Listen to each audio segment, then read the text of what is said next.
Lecture की शुरुआत अपन discussion से करते हैं। B2 जो है, B2 का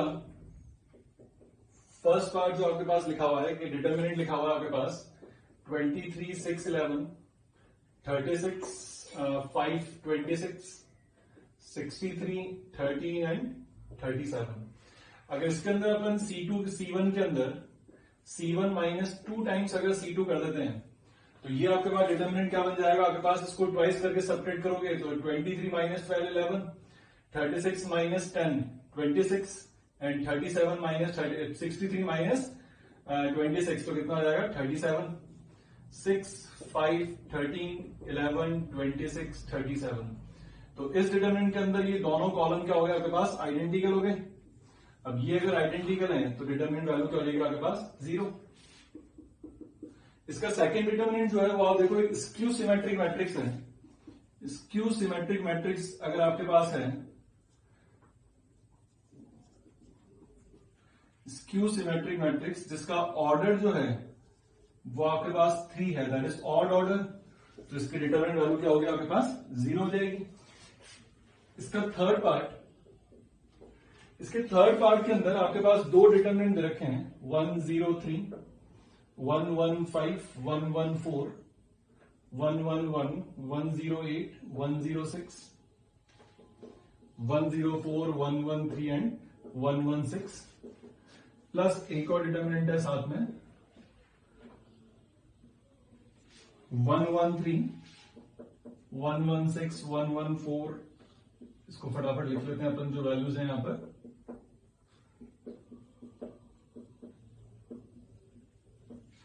ये जो डिटर्मिनेंट आपको दे रखा है इसमें देखो दोनों डिटर्मिनेंट के अंदर जो 9 एलिमेंट्स हैं वो एक्जैक्टली सेम है, बस वो इधर उधर हो रहे हैं, रो या कॉलम में आपके पास इधर उधर हो रहे हैं। तो अपने को करना क्या पड़ेगा, कोई भी दो रो और दो कॉलम को अपने को इंटरचेंज करते हुए उसको एक डिटर्मिनेंट को दूसरे डिटर्मिनेंट की फॉर्म में एक्सप्रेस करो। मान लो सेकंड वाले डिटर्मिनेंट को मैं चेंज नहीं करता, फर्स्ट वाले डिटर्मिनेंट को ऑपरेशंस यूज करते हुए सेकंड की फॉर्म में लेके आता हूं। तो यहां पर देखें अपन, इसके अंदर जो फर्स्ट रो है उसमें 113, 116, 104 है जो कि आपके पास लास्ट रो में। तो इस डिटर्मिनेंट की अगर अपन बात करें तो R1 और R3 को क्या करता हूं मैं इंटरचेंज, तो डिटर्मिनेंट हो जाएगा माइनस टाइम्स, ये ऊपर चल जाएगा 104, 113, 116। R1 और R3 को इंटरचेंज कर रहे हैं तो ये नीचे आ जाएगा आपके पास 103, फिर 115, 114 और ये यहां पर 111, 108 और 106, ये एज इट इज रहेगा। तो अब अपन ने देखा कि यहां पर जो इस डिटर्मिनेंट के अंदर जो लास्ट होती है उसके अंदर 3 एलिमेंट 115, 114 एंड 103 थे, वो आपके पास कहां पे आ गए, वो अपने पास, हाँ अब वो लास्ट रो में आपके पास यहां पर है। सेकंड रो के अंदर यहां पर आपके पास 3 एलिमेंट है 100, 111, 106, 108, वो ये तीनों रहे, और यहां पर आपके पास जो है वो तीनों आपके पास यहां पर आ गए। लेकिन अभी ये रो वाइज और इधर वाइज ऐसे करने पड़ेंगे अपने को, तो रो वाइज तो इंटरचेंज हो गया, अब कॉलम वाइज करते हैं। तो कॉलम में इसको पकड़ लेते हैं कि यहां पर फर्स्ट जो एलिमेंट होना चाहिए कौन सा होना चाहिए 113, तो इसी के अंदर अगर 113 है तो ये इधर आएगा। तो अपन इसकी बात करें अगर अपन, तो यहां पर अपन वापस क्या करें, कॉलम 1 और कॉलम 2 को क्या कर लेते हैं इंटरचेंज करते हैं।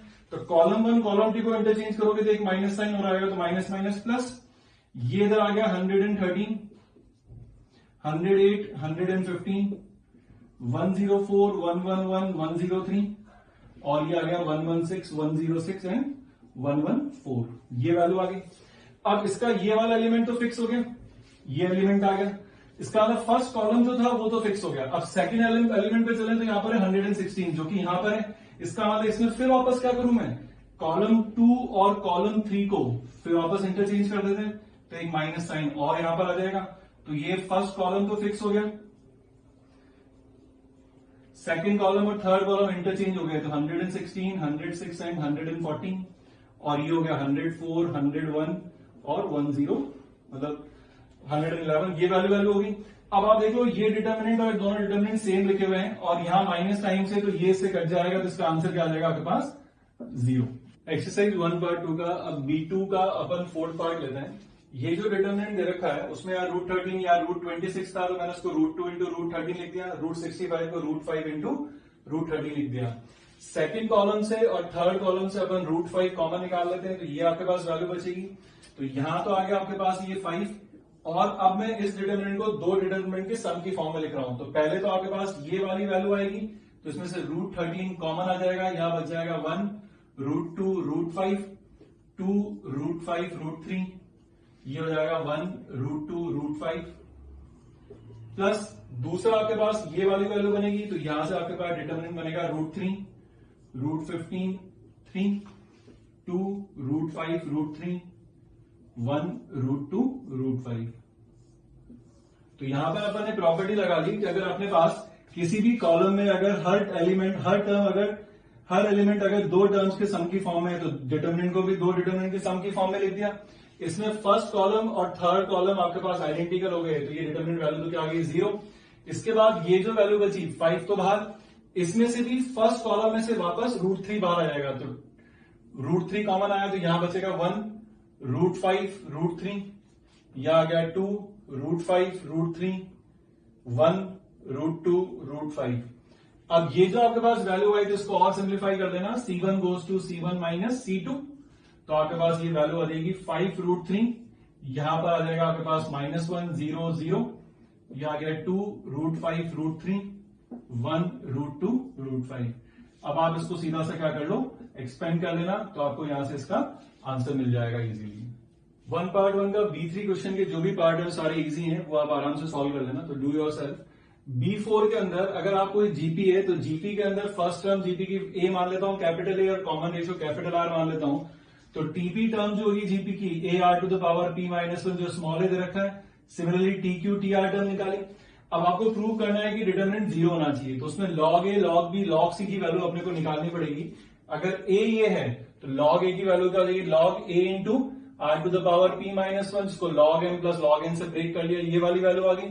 तो ये जो डिटरमिनेंट आपके पास बनेगा, इस डिटरमिनेंट का फर्स्ट जो कॉलम आ जाएगा वो क्या आ जाएगा आपके पास, log A plus P-1 into log R, log A plus Q-1 into log R, और log A plus R-1 into log R। बाकी जो एलिमेंट है वो एज इट इज रहने वाले हैं, तो उनको मैंने लिख रहा, बाकी वही PQR111 रहेंगे। अब इस डिटरमिनेंट को भी दो डिटरमिनेंट के सम की फॉर्म में लिखोगे, तो पहला आपके पास आएगा log A log A log A, तो log A तो आ गया कॉमन, तो यहां बचेगा 1 1 1 PQR111, दो कॉलम सेम हो गए, डिटरमिनेंट 0, प्लस फिर ये वाली वैल्यू आएगी, तो इसमें से log R कॉमन, यहां पर बच जाएगा P-1 Q-1 R-1 PQR111। इस डिटरमिनेंट के अंदर क्या करें अपन, C2 goes to C2 minus C3 कर दो, तो यहां से आपके पास ये वैल्यू क्या होगी, log R तो बाहर है, यहां पर P-1 Q-1 R-1, P-1 Q-1 R-1, और ये 1 1 1, फिर दो कॉलम सेम हो गए, तो डिटरमिनेंट क्या हो गया 0, दैट इज RHS, और ये आपके पास क्या हो गया, प्रूव हो गया क्वेश्चन आराम से। 5 में आपको एक कंडीशन रखी है A² + B² + C² plus AB plus BC plus CA will be less than equal to 0। इसको थ्रू आउट में 2 से मल्टीप्लाई कर देता हूं पूरे क्वेश्चन को, तो 2A² plus 2B² plus 2C² plus 2AB plus 2BC plus 2CA is less than equal to 0। इसको अगर आप चेक करोगे तो ये आपके पास A प्लस B का whole square plus B plus C whole square plus C plus A whole square is less than equal to 0 लिखा हुआ है। ये अगर 3 परफेक्ट स्क्वायर है, तो परफेक्ट स्क्वायर हमेशा क्या होते हैं, नॉन नेगेटिव। तो 3 नॉन नेगेटिव क्वांटिटी का सम जो होगा वो ओवरऑल ये वैल्यू जो होगी ग्रेटर देन इक्वल टू 0 रहेगी, लेकिन क्या दे रखा है आपको, लेस देन इक्वल टू 0। तो ये तभी पॉसिबल हो पाएगा जब आपके पास A plus B whole square plus B plus C whole square plus C plus A whole square क्या हो जाए 0, और ऐसा तभी होगा जब ये इंडिविजुअली 0 होंगे, that is A equals to minus B, B equals to minus C and C equals to minus A। ये रिजल्ट आ गया। फर्दर इनको भी सॉल्व करोगे तो वापस आपके पास जैसे देखो, मैं यहां पर अगर B की वैल्यू यहां रख देता हूं तो ये क्या बनेगा A इक्वल्स टू C, और ये यहां रखूंगा तो आपके पास क्या आ जाएगा A इक्वल्स टू 0, तो B भी 0 आ जाएगा, C भी 0 आ जाएगा। तो A B C तीनों 0 आ गए, तो जो वैल्यू डिटरमिनेंट में पूछी हुई है उसमें रख दो, डिटरमिनेंट इजीली आपके पास सॉल्व हो जाएगा। इसका B6 का फर्स्ट पार्ट जो लिखा हुआ है, डेल्टा डिटरमिनेंट जो लिखा हुआ है, ये 0 दे रखा है और आपको x की वैल्यू पूछी हुई है यहां से ना, तो A B A X plus B, B C B X plus C, A X plus B, B X plus C, इसको थोड़ा ढंग से लिख लेते हैं अपन, बी सी यहां पर लिखा हुआ है B X plus C, A X plus B, B X plus C and C. ये डिटरमिनेंट आपको 0 दे रखा है और आपसे किसकी वैल्यू पूछी हुई है, एक्स की वैल्यू आपसे पूछी हुई है। तो फर्दर यहां पर देखें तो यहां पर ए एक्स प्लस बी है, तो अपन एक काम कर लेते हैं कि पहले अपन क्या करें, यहां पर फर्स्ट रो में यहां पर चाहिए आपको एक्स, तो इसका मतलब R3 रो के अंदर मैं क्या करूं, इसको एक्स से मल्टीप्लाई कर दूं और इसको ऐड कर देता हूं। तो इसका मतलब R3 के अंदर मैं क्या चीज सेपरेट करूं, फर्स्ट रो को तो मैं मल्टीप्लाई कर देता हूं किससे, एक्स से, तो इसको एक्स से मल्टीप्लाई करा तो एक्स R1, फिर जैसे एक्स R1 करा तो यहां पर आपके पास क्या हो गया, ए एक्स प्लस R2 कर देता हूं। तो जैसे अब आपने ये वाली वैल्यू करी कि फर्स्ट कॉलम को तो फर्स्ट रो को आपने किससे मल्टीप्लाई कर दिया, एक्स से, और सेकंड रो के साथ जब आप ऐड करके इसके साथ सब्ट्रैक्ट करोगे तो यहां बनेगा ए एक्स प्लस बी, इसके साथ सब्ट्रैक्ट होगा तो ये वैल्यू क्या देगी आपके पास, ये ए बी यहां पर आ जाएगा 0, ये बी सी यहां आ जाएगा 0, और यहां पर आपके पास A X plus B X plus C, और यहां पर आपने क्या करा है, इसके अंदर इसको एक्स से मल्टीप्लाई करके सब्ट्रैक्ट कर रहे हो आप, तो यहां पर सी माइनस इसको एक्स से मल्टीप्लाई करा तो A X square plus B X, इसके साथ ऐड कर दिया तो बी एक्स प्लस सी, ये आपके पास हो गया डिटरमिनेंट इक्वल्स टू 0। अब आप इजीली इसको क्या कर सकते हो, एक्सपेंड कर लो, तो ये दिस एलिमेंट इनटू क्या हो जाएगा, इसका कोफैक्टर, तो ये एलिमेंट क्या बनेगा आपके पास, इसमें देख लो ये हो जाएगा C minus A X square minus 2bx minus C times, ये मल्टीप्लाई हो जाएंगे आपके पास A C minus B square equals to 0। यहां से आप ये सी कट गया, एक्स की वैल्यू यहां से आपके पास आ जाएगी। इसका जो सेकंड पार्ट है आपके पास B6 का सेकंड पार्ट, वो आराम से आप एक्स की वैल्यू निकाल के सॉल्व कर देना, इजीली सॉल्व हो जाएगा वो। B7 के अंदर अगर अपन देखें तो B7 भी इजी ही क्वेश्चन है। B7 में भी एक्स के लिए सॉल्व करना है, जहां पर आपको a प्लस बी प्लस सी क्या दे रखा है, 0 दे रखा है। तो सबसे पहले एक काम कर लो आप, इसके अंदर R1 के अंदर R1 plus R2 plus R3 कर दो। तो जैसे R1 में R1 plus R2 plus R3 करोगे तो फर्स्ट रो जो रहेगी वो आपकी a plus B plus C minus X बन जाएगी। a plus B plus C 0 है, सब में से x कॉमन आएगा और आप आराम से सिंप्लीफाई करने कर पाओगे। तो इसके B7 के लिए आप ये हिंट लिख लो, उसके बाद क्वेश्चन इजीली आपके पास सॉल्व हो जाएगा। एक्सरसाइज 1 पार्ट 2 का जो B1 क्वेश्चन है उसमें आपको डिटरमिनेंट ए बी दे रखा है और इसकी वैल्यू पूछी हुई है। तो यहां पर अगर अपन इसको लैम्डा की तरह मान के चले तो लैम्डा जब बाहर आएगा तो डिटरमिनेंट का ऑर्डर अपने को दे रखा है यहाँ पर 3, तो ये जब वैल्यू आएगी तो 3 to the power 3 into determinant of क्या आ जाएगा ए बी, और ये डिटरमिनेंट ऑफ ए बी हो गया, इसका मतलब क्या हो गया 27 इंटू उसको लिख सकता हूं determinant of A into determinant of B, value रख दो, आंसर आ जाएगा आपके पास। B2 के अंदर आपको एक मैट्रिक्स दे रखी है ए, जिसकी डिटरमिनेंट वैल्यू आपको आर दे रखी है, जहां पे पी क्यू आर तीनों प्राइम नंबर हैं। तो आपसे ट्रेस या जो भी पूछा हुआ है वो आप देख लेना क्वेश्चन में। अब इसमें लिखा हुआ है पी स्क्वायर माइनस, इसका डिटरमिनेंट वैल्यू देगी P square minus Q square equals to R. इसके अगर अपन फैक्टर करते हैं तो इसके फैक्टर होंगे P plus Q into P minus Q, that is equals to R. अब यहां पर पी क्यू आर तीनों आपके पास क्या है, आपके पास क्या है, प्राइम नंबर है, तो ये इक्वल्स टू क्या लिखा हुआ है आपके पास, प्राइम नंबर। अब प्राइम नंबर के जो फैक्टर होते हैं वो आपके पास क्या होंगे, 1 इंटू इटसेल्फ, तो इसका मतलब ये वैल्यू बनेगी 1 इंटू आर। अब पी क्यू आर जो होते हैं प्राइम नंबर है, अगर वो तो होंगे क्या, नेचुरल नंबर ही होंगे। इसका मतलब इन दोनों का प्रोडक्ट में से एक की वैल्यू होगी 1 और एक की वैल्यू क्या होगी आर। तो दो पॉसिबिलिटी अपने पास आती है, या तो पी प्लस क्यू 1 हो जाए एंड पी माइनस क्यू आपके पास आर हो जाए, या फिर दूसरी पॉसिबिलिटी आती है आपके पास कि पी प्लस क्यू तो आपके पास आर हो जाए एंड पी माइनस क्यू क्या हो जाए, 1 हो जाए। लेकिन ये वाली पॉसिबिलिटी हो नहीं सकती। क्यों नहीं हो सकती ये वाली वैल्यू, क्योंकि P Q R prime number है और प्राइम नंबर स्टार्ट होते हैं 2, 3, 5 सो ऑन। इसका मतलब दो प्राइम नंबर का सम कभी भी 1 तो नहीं आ सकता, इसका मतलब ये केस तो रिजेक्ट हो गया। दूसरे केस में P plus Q R and P minus Q 1, तो दो नंबर का, दो नेचुरल नंबर का डिफरेंस अगर 1 है तो वो कॉन्जिक्यूटिव होने चाहिए, और सिर्फ दो ही प्राइम नंबर ऐसे होते हैं जो कि कॉन्जिक्यूटिव है, वो कौन से होते हैं, 2 और 3। इसका मतलब सीधा सा निकल जाता है कि यहां से P की वैल्यू तो होगी 3 और Q की वैल्यू क्या होगी 2। जैसे यहां रखोगे आपको R मिल जाएगा 5, तो आपको P, Q, R तीनों की वैल्यू मिल गई। क्वेश्चन के अकॉर्डिंग आंसर दे सकते हैं अपन। B3 में जो B3 क्वेश्चन है उसके अंदर जो डिटर्मिनेंट दे रखा है, जो मैट्रिक्स दे रखी है आपको, वो मैट्रिक्स आपको दे रखी है cos inverse x, cos inverse y, cos inverse z की फॉर्म में। मैं अगर उनको ABC बोल देता हूं तो ये मैट्रिक्स कुछ इस फॉर्म में दिखेगी, और इसकी डिटर्मिनेंट वैल्यू अपन स्टैंडर्ड डिटर्मिनेंट से जानते हैं, ये होती है a minus times a cube plus b cube plus c cube minus 3abc, और ये डिटर्मिनेंट आपको 0 दे रखा है, तो इसकी value further a cube plus b cube plus c cube minus 3abc की ये वैल्यू हो जाती है। इसको 2 से डिवाइड करेंगे तो ये एक परफेक्ट स्क्वायर बनेगा, इक्वल्स टू 0 हो गया। तो यहां से दो पॉसिबिलिटी निकलती हैं, either a plus B plus C equals to 0, और ये तो आपके पास क्या है, परफेक्ट स्क्वायर है, तो इसका मतलब या तो a plus B plus C 0 होगा, या फिर अगर ये 0 होगा तो तीनों साइमल्टेनियसली 0 होने पड़ेंगे, तो दूसरी वैल्यू आएगी a equals to B equals to C. अब इसका मतलब क्या हुआ, ए बी सी क्या लिए थे अपन ने, cos inverse x plus cos inverse y plus cos inverse z will be equals to what 0, और cos inverse x, cos inverse y, cos inverse z तीनों क्या हो जाए, बराबर हो जाए। cos इनवर्स x की रेंज अगर अपन देखें तो इसकी रेंज होती है क्लोज इंटरवल 0 to पाई, तो it is again greater than equals to 0, this is also greater than equals to 0 and this is also greater than equals to 0। Since लिख देता हूं, cos इनवर्स x की जो रेंज होती है वो 0 to पाई होती है अपने पास, ठीक है।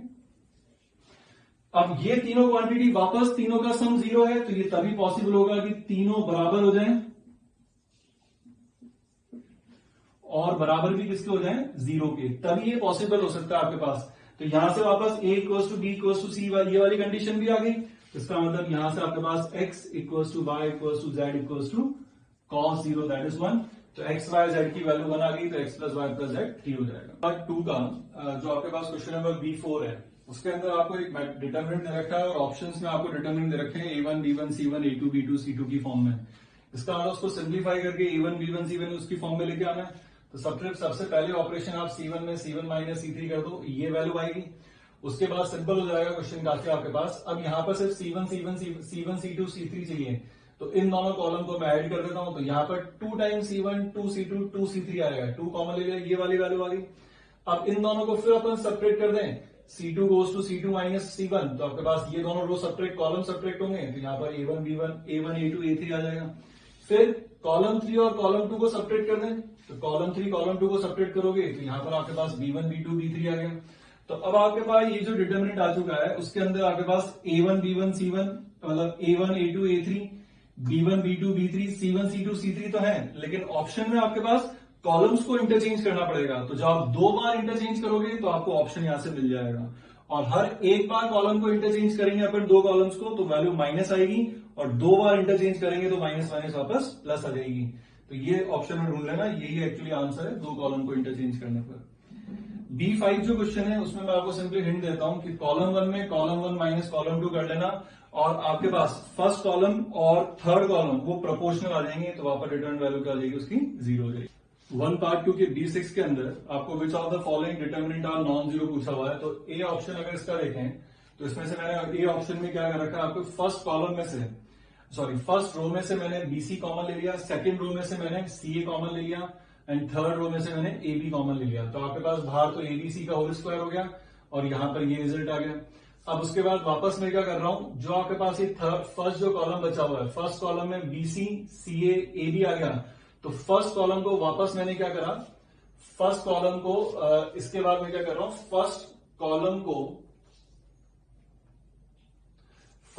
को अपन क्या कर रहे हैं, डिवाइड बाय ABC कर रहे हैं।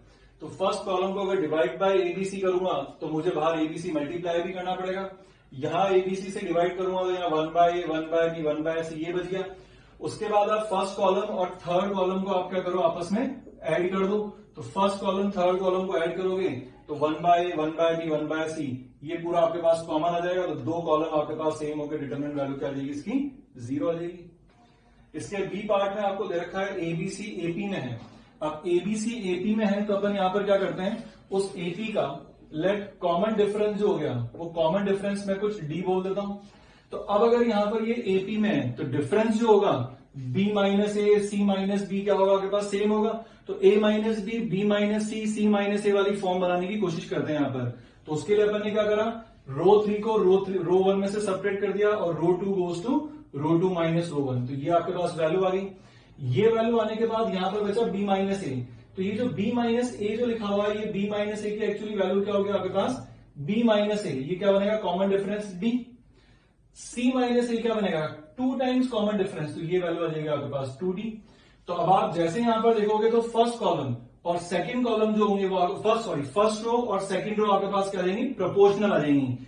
क्योंकि आप देख लो इस पूरे में से थर्ड रो में से 2 कॉमन आ जाएगा, तो यहां बचेगा 1, यहां बचेगा 2 और यहां क्या बचेगा d, जो कि यहां पर है। तो वापस इसकी डिटरमिनेंट वैल्यू क्या आ जाएगी आपके पास 0।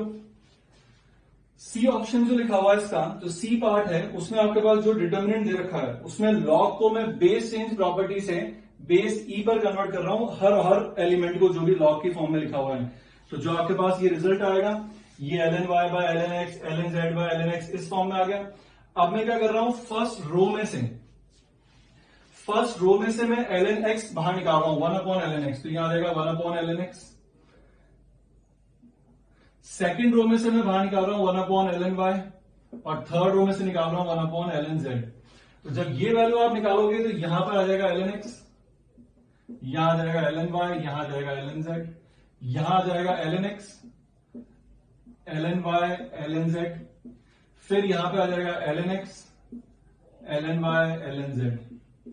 तब आप ये देख लो, ये सारी ये कॉलम्स क्या हो गए, प्रोपोर्शनली तो है आपके पास। इसमें से ln x बाहर निकाल लो, इसमें से ln y बाहर निकाल लो, इसमें से ln z बाहर निकाल लो, 1 1 1 बनेगा सब जगह, तो ये वैल्यू भी क्या आ जाएगी 0।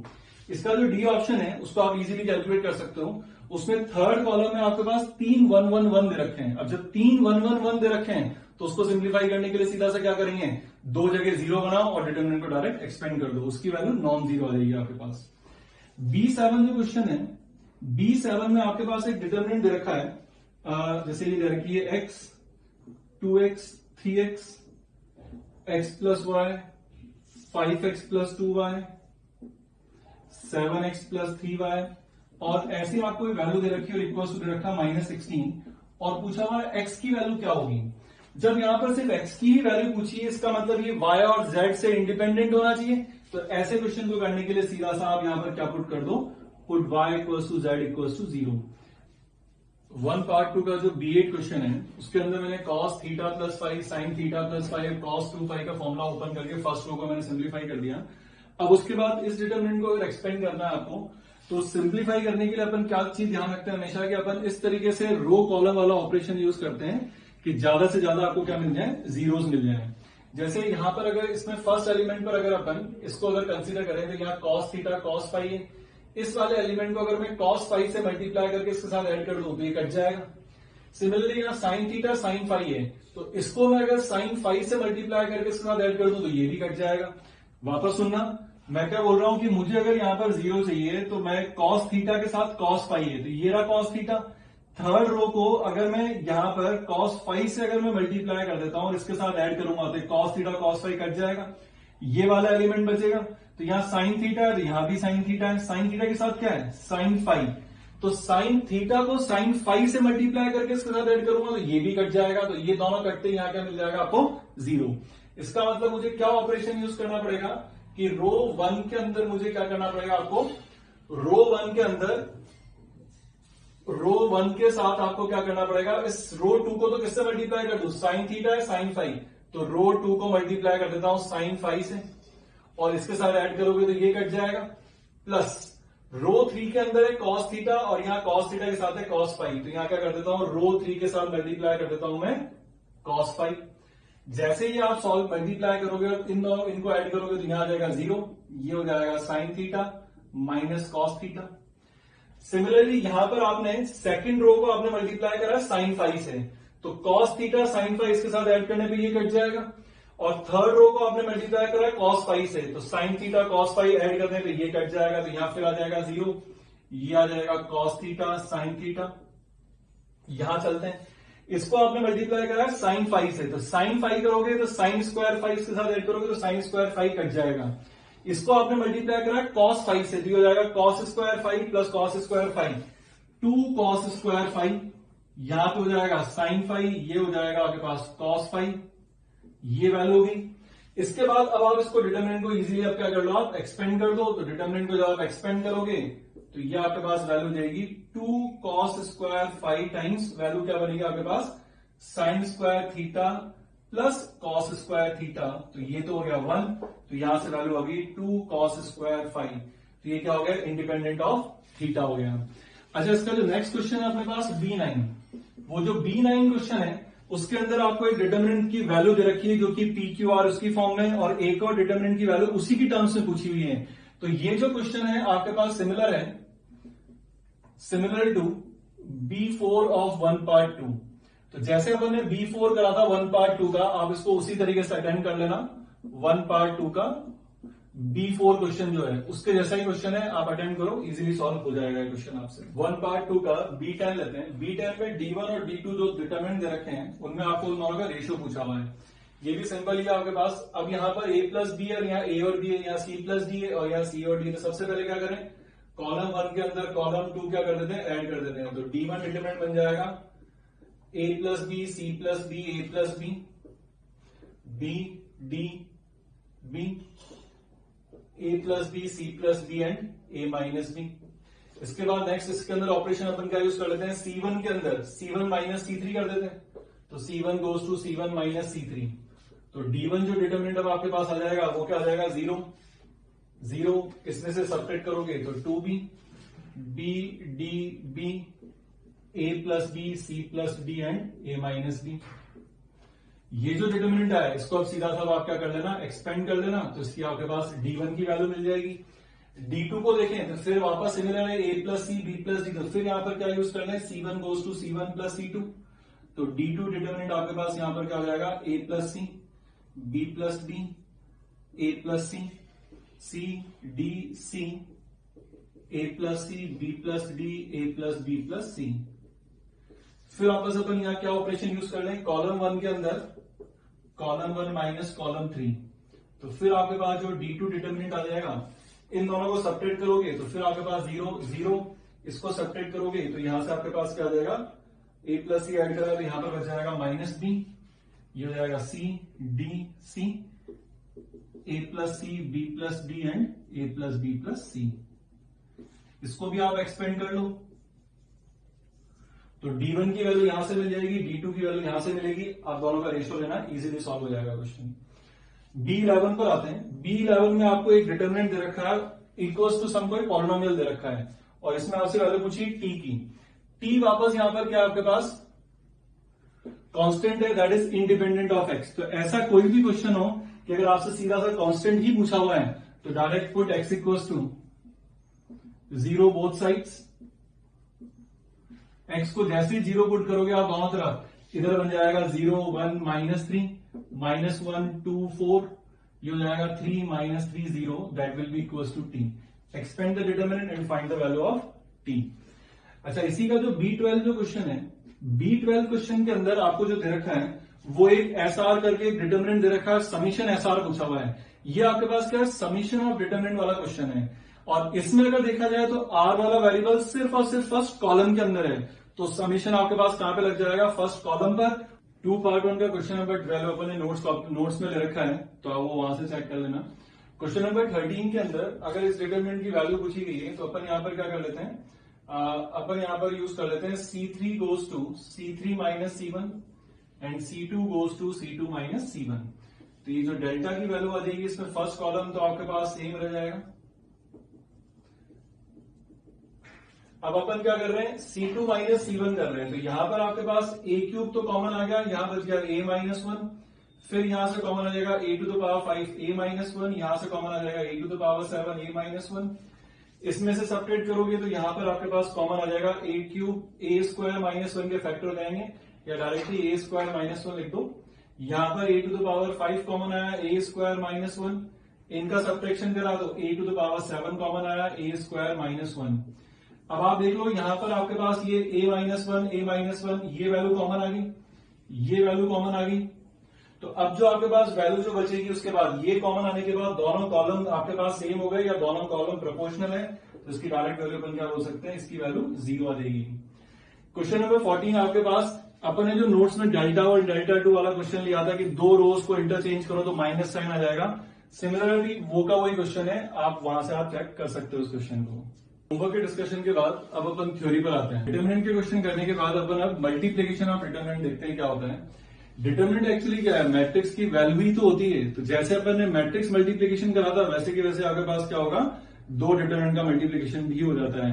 अब अपन ने दो डिटर्मिनेंट का दो मैट्रिक्स का मल्टीप्लीकेशन कैसे पढ़ा था अपन ने, कि अपन उसको कैसे करते हैं, रो बाय कॉलम। तो फर्स्ट डिटर्मिनेंट का रो और सेकंड डिटर्मिनेंट का कॉलम, चाहे 2x2 हो चाहे 3x3 हो, मल्टीप्लीकेशन हमेशा क्या होगा, रो बाय कॉलम ही होगा। देखते हैं क्या वैल्यू आती है आपके पास। ये अगर ये 2x2 का है तो इसका मल्टीप्लीकेशन भी 2x2 का डिटर्मिनेंट बनेगा। तो क्या बन जाएगा, a1l1 प्लस a2m1। फिर नेक्स्ट आ जाएगा आपके पास a1l2 plus a2m2। Second row multiply हो गया आपके पास, तो आ जाएगा b1l1 प्लस b2m1। नेक्स्ट आ जाएगा आपके पास b1l2 प्लस b2m2 आ गया, ये भी सेकेंड रो का आ गया। थर्ड को भी एक बार मल्टीप्लाई करके देखते हैं अपन कि दो 3x3 के हैं तो रो बाय कॉलम फिर मल्टीप्लाई करते हैं। तो क्या आएगा, a1l1 plus a2m1 plus a3n1। Similarly ऐसे इसके दो एलिमेंट और आ जाएंगे। सेकेंड रो को मल्टीप्लाई करेंगे तो वापस क्या आएगा, b1l1 plus b2m1 plus b3n1। फिर दो एलिमेंट आ जाएंगे। थर्ड रो को मल्टीप्लाई कर लेते हैं, c1l1 plus c2m1 plus c3n1, और ये दो एलिमेंट आ जाएंगे, ये 3x3 का हो गया। अब एक्चुअली डिटर्मिनेंट क्या होता है आपके पास, एक स्क्वायर मैट्रिक्स की फॉर्म में होता है। तो आपके पास डिटर्मिनेंट को अपन ने यहां पर मल्टीप्लाई करा है रो बाय कॉलम। आप चाहो तो डिटर्मिनेंट को आप रो बाय रो मल्टीप्लाई कर सकते हो, कॉलम बाय रो कर सकते हो, या कॉलम बाय कॉलम कर सकते हो। क्यों, क्योंकि अगर ये डिटर्मिनेंट है तो मैं इस डिटर्मिनेंट का अगर ट्रांसपोज ले लेता हूं, तो जो आपने अभी रो बाय कॉलम करा है इसका ट्रांसपोज ले लूंगा तो ये क्या बन जाएगा आपके पास, रो बाय रो की फॉर्म में आपके पास मल्टीप्लीकेशन होने लग जाएगा। क्योंकि डिटर्मिनेंट की वैल्यू और उसके ट्रांसपोज की वैल्यू क्या होती है, सेम होती है हमेशा। तो इसलिए डिटर्मिनेंट को आप कैसे भी मल्टीप्लाई कर लो, चाहे row by row by column, column by row या कॉलम बाय कॉलम, कोई फर्क नहीं पड़ता है। उसकी डिटर्मिनेंट उसकी वैल्यू हमेशा क्या आएगी, सेम। लेकिन एक कन्वेंशन बना के चलो जो आपको करना है हमेशा, तो अपन वही कन्वेंशन लेके चलते हैं जो अपन मैट्रिक्स के अंदर करते थे, that is row by column. अब आपके पास क्वेश्चन ये नहीं आते हैं कि दो डिटर्मिनेंट को मल्टीप्लाई करके बताओ। क्वेश्चन आपके पास ये आते हैं कि एक डिटर्मिनेंट दे रखा है और उसको फैक्टराइज करके बताओ, या उसको फैक्टराइज करोगे तो सिंप्लीफाई करने में आसानी रहेगी। तो क्वेश्चन बनते हैं उल्टे, कि आपको एक 2x2 का डिटर्मिनेंट दे रखा है तो उसको फैक्टराइज करके बताओ, या फिर आप उसको सिंप्लीफाई करने के लिए उसको फैक्टर करोगे, दो डिटर्मिनेंट को अलग अलग करोगे तो उनको सिंप्लीफाई करने में आसानी होगी। तो अब ये कैसे चेक करेंगे कि हर डिटर्मिनेंट दो डिटर्मिनेंट के मल्टीप्लीकेशन में नहीं बनेगा। अब उसके लिए कुछ खास होना चाहिए आपके पास, और वो क्या खास है वो समझो। कि अपन यहां देखें जाए, इसको हाइड कर लेता हूं। अपन यहां पर देखें तो अगर इसके रो में अगर आप देखोगे, मतलब कॉलम वाइज देखो, तो ये L1 दोनों में कॉमन है। यहां पर क्या हो रहा है, M1 कॉमन है। तो इसका मतलब अगर ये चीज कॉमन दिख रही है तो अपन वापस यहां से क्या कर सकते हैं, इसको अगर आप लिखोगे तो देखो ऐसे कर लो कि इसको दो 2x2 का डिटर्मिनेंट बनाओ।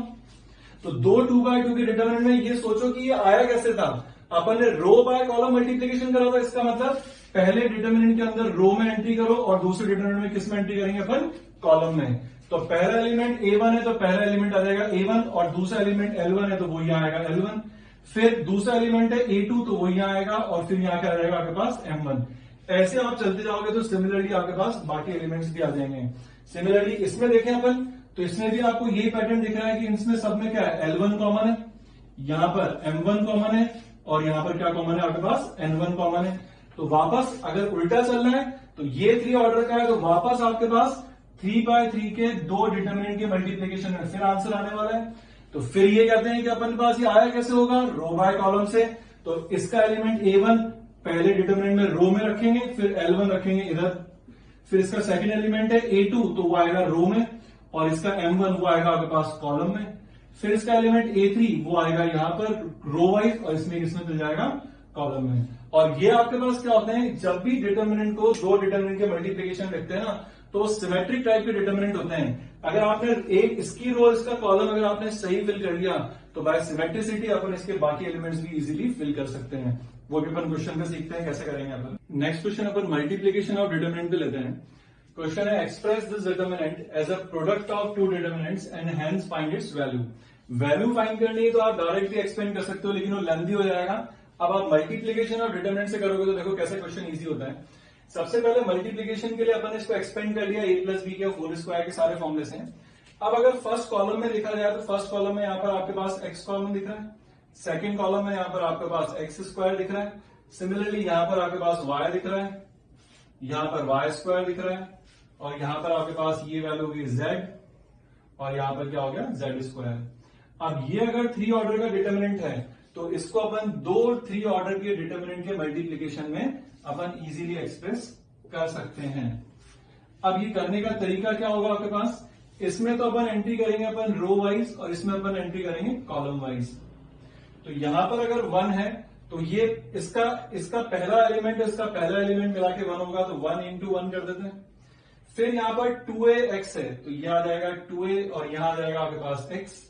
फिर हो गया a स्क्वायर एक्स स्क्वायर, तो यहां आ जाएगा a स्क्वायर और यहां आ जाएगा एक्स स्क्वायर।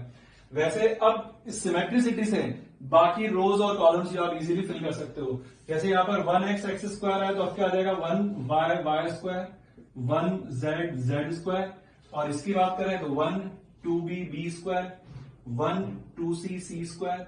अब यहां से ये 2 एलिमेंट तो आ गया कॉमन। उसके बाद ये दोनों जो डिटर्मिनेंट बचे हैं ये आपके पास स्टैंडर्ड डिटर्मिनेंट है और इनकी वैल्यू अपने को पता है। ये वैल्यू हो जाएगी a minus B, B minus C, C minus A, और इसकी वैल्यू हो जाएगी आपके पास x minus Y, Y minus Z and z minus X. ये आंसर आ जाएगा। तो अगर देख लो, अगर आप इसको डिटर्मिनेंट को 2 डिटर्मिनेंट के मल्टीप्लीकेशन में नहीं लिखते हैं तो उसको एक्सपेंड करके सिंप्लीफाई करना काफी मुश्किल हो जाता, और आपने प्रॉपर मल्टीप्लीकेशन की प्रॉपर्टी लगा दी तो 2 सिंपल डिटर्मिनेंट बने जो कि स्टैंडर्ड डिटर्मिनेंट है, और इजीली क्वेश्चन क्या हो गया सिंप्लीफाई, और ये इसका क्या हो गया आंसर भी आ गया अपने पास। नेक्स्ट क्वेश्चन देखते हैं। ये क्वेश्चन जेई में आया हुआ क्वेश्चन है, उसको देखते हैं अपन। किस ईयर में मुझे ध्यान नहीं, लेकिन जेई का क्वेश्चन है। अब ये 3 ऑर्डर का डिटर्मिनेंट है तो एक काम करते हैं, पहले इसको अपन cos a माइनस बी के फॉर्मूले से अपन पहले इसको एक्सपेंड करते हैं। तो ये क्या बनेगा आपके पास cos a cos p plus sin a sin p, cos a cos q plus sin a sin q, cos a cos r plus sin a sin r। ऐसे यहां पर वैल्यू आ जाएगी cos b cos p plus sin b sin p, cos b cos q plus sin b sin q, cos b cos r plus sin b sin r। और next term जो आ जाएगी similarly cos c cos p sin c sin p, cos c cos q sin c sin q, and cos c cos r plus sin c sin r। ये 3/3 का determinant है, तो इसमें एक चीज अपने को दिख रही है कि जैसे यहां पर ये p common cos p same दिख रहा है, यहां पर sin p सेम दिख रहा है, तो मैं इसको 2 डिटर्मिनेंट के मल्टीप्लीकेशन की फॉर्म में लिख सकता हूं। दोनों डिटर्मिनेंट वापस 3/3 के आएंगे। इसको रो वाइज फिल करूंगा, इसको कॉलम वाइज फिल करूंगा। यहां पर आया cos, तो यहां लिख दिया cos a, इसमें लिख दिया cos p। फिर आया sin a, तो इसको तो रो वाइज फिल कर रहा हूं तो sin a, और यहां पर आ गया sin p। लेकिन अब यहां पर 3 एलिमेंट नहीं है, तीसरा एलिमेंट नहीं है, तो तीसरा एलिमेंट अपन यहां पर क्या मान लेते हैं कि सब में क्या ऐड है 0 ऐड है। अब अगर यहां पर कोई भी एलिमेंट हो उसको यहां पर मल्टीप्लाई करो, या तो दोनों को 0 कर दो, या फिर मान लो कि यहां पर कुछ भी और यहां पर 0 हो जाए, तो आपके पास इनके मल्टीप्लीकेशन से यहां पर ये वैल्यू आ जाएगी। सेम जब अपन आगे चलेंगे तो ये फर्स्ट रो मल्टीप्लाई होगी, इसके सेकंड कॉलम से ये वाली वैल्यू आएगी, तो यहां पर आ जाएगा cos q sin q, और यहां पर कुछ भी है तो उसको 0 से मल्टीप्लाई कर लें। सिमिलरली ये रो मल्टीप्लाई होगी थर्ड कॉलम से, ताकि आपके पास ये वाली एलिमेंट आ जाए, तो यहां आ जाएगा आपके पास cos r sin r, और यहां पर कुछ भी हो और वो 0 से मल्टीप्लाई होगा तो ये वैल्यू आ गई। अब यहां पर भी 0 डालोगे तो भी गलत नहीं है, लेकिन कुछ भी वैल्यू लो ये 0 से मल्टीप्लाई होकर यही बनेगा। सिमिलरली इसकी बाकी रोज भी आपके पास आ जाएंगी cos b sin b, यहां पर कुछ भी ले लो cos c sin c, और यहां पर कुछ भी ले लो। अब इस डिटर्मिनेंट की वैल्यू तो डिपेंड करेगी यहां पर क्या है वो पता नहीं, लेकिन यहां पर ये तीनों एलिमेंट क्या हो गए डिटर्मिनेंट के थर्ड रो के 0 हैं, तो इसकी डिटर्मिनेंट वैल्यू 0 हो जाएगी, तो इसकी कुछ भी हो मल्टीप्लाई के आंसर क्या आएगा आपके पास 0 ही आएगा। डिटर्मिनेंट खत्म होने के बाद अपन वापस मैट्रिसेस से कुछ टाइप्स की और रहेंगी, वो और अपन पढ़ते हैं वापस। तो कुछ और टाइप की जो मैट्रिसेस है उसमें सबसे पहले अपने पास आती है singular and non singular matrices.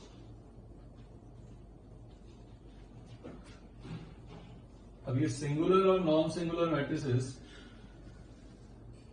क्या मतलब क्या होता है कि अगर किसी भी मैट्रिक्स की डिटर्मिनेंट वैल्यू अगर नॉन जीरो है तो वो मैट्रिक्स आपके पास क्या कहलाएगी, नॉन सिंगुलर। और अगर किसी भी मैट्रिक्स की वैल्यू अगर आपके पास जीरो है तो मैट्रिक्स क्या कहलाएगी आपके पास, सिंगुलर मैट्रिक्स। जहां पर ऑब्वियसली बात है कि अगर मैं ए की बात कर रहा हूं तो ए आपके पास एक स्क्वायर मैट्रिक्स होगी ऑफ ऑर्डर एन। तो अगर determinant of any square matrix is zero then the matrix is known as singular, और नॉन जीरो होगा तो नॉन सिंगुलर मैट्रिक्स होगी। और नेक्स्ट अपने पास आता है cofactor matrix and adjoint matrix. अब ये कोफैक्टर मैट्रिक्स और एडजॉइंट मैट्रिक्स अपने पास क्या होती है ये देखते हैं। लेट अपन यहां पर कोई भी मैट्रिक्स ए में ले लेता हूं, स्क्वायर मैट्रिक्स की बात कर रहा हूं वापस, तो ये तो हो गया। अब कोफैक्टर मैट्रिक्स क्या होती है, a matrix obtained by replacing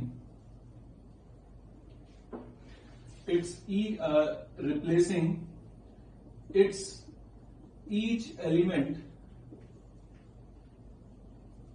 by cofactor।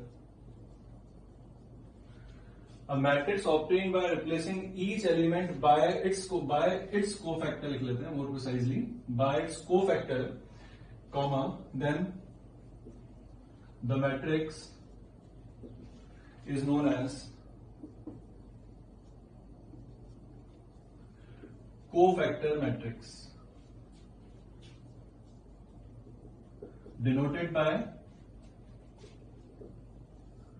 cofactor A। तो कोफैक्टर मैट्रिक्स क्या होगी, किसी भी मैट्रिक्स का हर एक एलिमेंट को अगर उसी के कोफैक्टर से अगर अपन रिप्लेस कर देते हैं तो जो नई मैट्रिक्स आपके पास बनेगी वो क्या कहलाएगी, cofactor of the given matrix A. और अब कोफैक्टर मैट्रिक्स का ही the transpose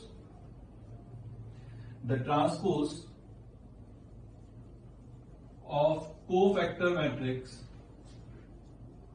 the transpose of cofactor A is called adjoint of a matrix,